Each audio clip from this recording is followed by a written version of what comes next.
আচ্ছা আপু, আমরা যারা ব্যায়াম করি আমাদের কিন্তু মুড ভালো থাকে, এটার কারণ কি? প্রথমেই হচ্ছে আমরা যারা ব্যায়াম করি তার মানে আমরা নিজেকে ভালোবাসি। নিজেকে ভালোবেসে শরীরটা সুস্থ রাখার জন্য ব্যায়াম করি।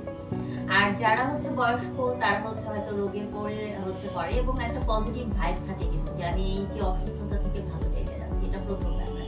আর যখন আমাদের মুভমেন্টটা বেশি ভালো হয় তখন আমাদের যে স্ট্রেস হরমোন কর্টিসল সেটা হচ্ছে একটু কম নিঃসৃত হয়।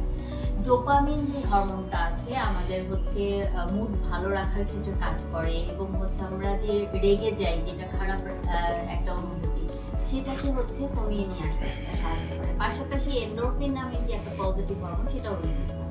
আর যখনই হচ্ছে আপনি এক্সারসাইজ করবেন, আপনার পরিশ্রম হচ্ছে, শরীরটা ক্লান্ত হচ্ছে, দেখবেন যে আপনার রাতের ঘুমটা ভালো হচ্ছে। রাতের ঘুম ভালো হয় মানেই হচ্ছে পরের দিন আপনার মুড অটোমেটিক্যালি কিন্তু ভালো হয়।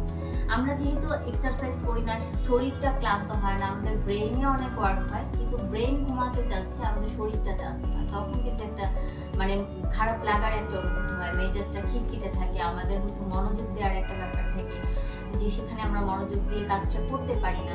পাশাপাশি দেখবেন যে যারা আসলে ঘুমের অনিয়ম বা এক্সারসাইজ করছে না তারা হচ্ছে যেই খাবারগুলো যতটুকু দরকার সেটা গ্রহণ করতে পারছে না। তো সেক্ষেত্রে অবশ্যই আমাদের হচ্ছে এক্সারসাইজ একটা ভালো রেজাল্ট দিচ্ছে।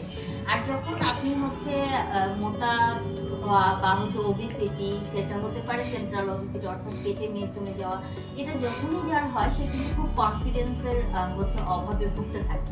তো যখন দেখবেন যে আপনার হচ্ছে আস্তে আস্তে বেলি ফ্যাটটা কমে আসছে, আপনি ফিট আছেন, আপনাকে দেখতে ভালো লাগছে, আপনার আশেপাশের মানুষজন প্রশংসা করছে, অটোমেটিক্যালি কিন্তু হচ্ছে মোট হয়ে যাবে বা ভালো লাগা একটা কাজ করে এবং এটা হচ্ছে তখন ইন্সপিরেশন হিসেবে কাজ করে। তাহলে কি করতে হবে যে আমরা যে আগের ভিডিওতে যেটা বললাম যে আমাদের হরমোনের সাথে কিভাবে আসলে রিলেটেড সেটা, তাই হচ্ছে অবশ্যই মানে ভালো হয়েছে, আমরা ফিট হয়েছি, তারপর অফ করে দিয়ে কিন্তু সেটা আবার ব্যাক করতে পারি। সেই জন্য অবশ্যই মানে ধারাবাহিকতাটা মেনটেন করতে হবে। তাহলে দেখা যাবে যে ব্যায়াম করলে আপনার